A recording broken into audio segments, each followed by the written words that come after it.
Finally আমাদের চঞ্চলা বাচ্চা দিবে। তোমরা সবাই আশীর্বাদ করো। যা, হ্যাঁ তোকে লাদ দিতে হবে। সামনের পূর্ণিমাতে আশা করছি।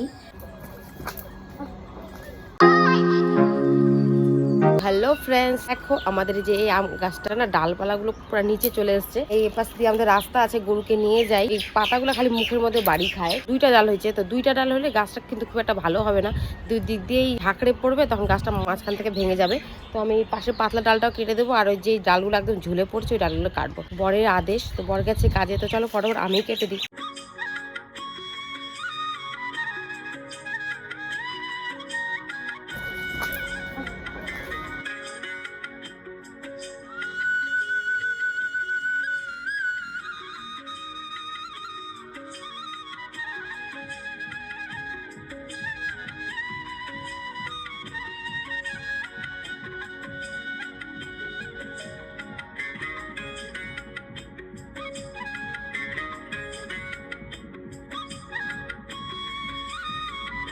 গাছটা এখন একটার উপরেই আছে, দুটো ডাল বের হয়নি। আশা করছি গাছটা এখন ভালো হবে। সেম গাছ আমাদের ওই পাশে ছিল, গাছটা কিন্তু হয়নি।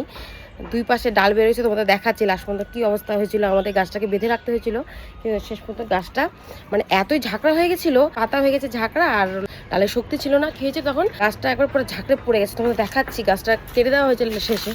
গাছ আর লাকড়ি হিসেবে ব্যবহার করা হবে, আম গাছ। আমি সেই জন্যই বলছি, দেখো যেহেতু দেখো দুইটা ডাল, আমি যার জন্য কি করলাম একটা ডাল কাটে দিলাম, যেটা একটু কমজোর ছিল সেটা কেটে দেওয়া হলো। এটা দেখো লাশে কি হচ্ছিল, ও ওদিকে ঝুঁকে যাচ্ছিল, ওদিকে ঝুঁকে যাচ্ছিল, মাঝখান থেকে ফাঁক হয়ে যাচ্ছিল, সেই জন্য মা বাইন্ধে রাখছে। কিন্তু এরকম করে কি আর গাছ হয়? শেষে গাছটাকে কেটে দেওয়া হয়েছিল। আমি চাচ্ছি এই গাছটার সাথে যাতে ওরকম না হয়, সেই জন্য দেখো পাশের ডালটা কেটে দিয়ে একবারে লম্বা লম্বি ভাবে উঠিয়ে দিলাম। এখন গাছটা আশা করছি সুন্দর হবে, নিচ থেকে মোটা হবে। নিচ থেকে মোটা হলে উপরে ঝাঁকড়ার কোনো অসুবিধা নেই, ও একদিকে শক্তিটা পাবে। তো চলো আমাদের গোয়াল ঘরে তোমাদেরকে এবার নিয়ে যাই। দেখো এখানে আমাদের দুপুরের জন্য দানা হচ্ছে। আমাদের এই কড়াই কিন্তু বিশাল বড়, উনানটাও বিশাল বড়, তোমরা আমাদের ছোট ভেবেও না। আমাদের এখন দানা দুইবার করে হয়, যেহেতু বেশি বেশি দানা খাওয়াচ্ছি এখন। আর আমাদের কিন্তু চঞ্চলাকে খোল খাওয়াই, হ্যাঁ চোকরটা দিনা, মানে ভুসি যাকে বলো তোমরা। ভুসিটা কয়েকদিন পর থেকে দেবো। জলটা একটু কম হয়েছে, একটু ফুটে আসলে, কারণ এখন অনেকটা বাড়বে। দেখো আর একটু জল দিয়ে দেবো। জল দিয়ে দিলে যখন দানাটা ফুলবে তখন দানাটা দেখতে অনেকটা লাগবে। দানাটা এখনো হতে বাকি আছে। তো এই যে দেখো আমাদের চঞ্চলা, আমার পুরোপুরি মনে হচ্ছে সামনের পূর্ণিমাতেই বাচ্চা দিয়ে দেবে। কতটা বেবি নিচে চলে আসছে, আর ওলান দেখো, দেখো কতটা ফুলে গেছে। টাইম আছে এখনো এক সপ্তাহের মতো, এক সপ্তাহ একটু বেশি আছে, সামনের পূর্ণিমা। তো এখন ফটাফট এগুলো একটু পরিষ্কার করবো, এখন দুপুর টাইম। তো এদেরকে এখন খেতে দেবো। দেখো আমাদের শান্তিকে কেমন লাগছে মাড়ি করিয়ে, আর ওকে এখানে রেখেছি। বাইরে অনেক রোদ, বাইরেই ছিল, আর ওর মা আছে বাইরে। তো চলো এক এক করে সবাইকে খেতে দিয়ে দিই।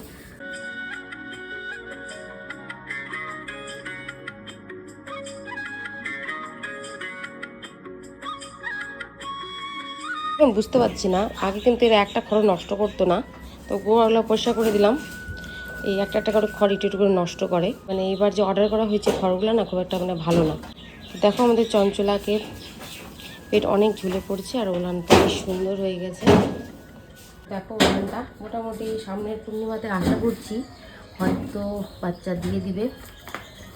আরে বাবা তোর দুধ দোয়াচ্ছি না তো, তুই কি ভাবছিস তোর দুধ দোয়াচ্ছি? ওর এই স্বভাবটা রয়েই গেছে, দোয়াইতে গেলে লাথি দেওয়া আর গুঁতা দেওয়া। যেহেতু ওর বাচ্চাটা আগে মারা গেছে, দেখো পেটটা ঢুকে গেছে, ফটাফট খেতে দিলে এখনই পেটটা এখনই ভরে যাবে। তো যেহেতু আগের বাচ্চাটা মারা গেছিলো ওই সবটা রয়ে গেছে, এবার বাচ্চা দিলে আর করবে না আশা করি। যা ঘর চঞ্চলা, ঘর ঘর যা, ঘর ঘর ওদিকে ঘর যা।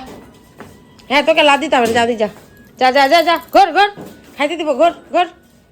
তো চলো ফটাফট ওদের জন্য খাবার নিয়ে আসি। তো আস্তে আস্তে সেই দিনও চলে আসলো আমাদের চঞ্চলার বাচ্চা দেওয়ার। তো তার জন্য কিন্তু ভীষণ খুশি। ও বাচ্চা দেওয়ার আগে এই ঝুলগুলা ভাবছি কালকে একটু ফটাফট পরিষ্কার করে দেবো স্নান করার আগে আগে, কারণ ঝুল ধুলে আমার শরীর প্রচণ্ড আরে চুলকায় আর গুটি গুটি উঠে যায়। তোর ফটাফট খাওয়াটা খুব দরকার। দাঁড়া সুন্দরী, তোকে দেবো এখন, তোকে দিই একবার শান্তি কাইটে খাই নেবে। আগে একে খড় দিই আর ওকে দানাটা দিয়ে দিই, তারপর তোকে দিচ্ছি। ফাইনালি আমাদের চঞ্চলা বাচ্চা দিবে।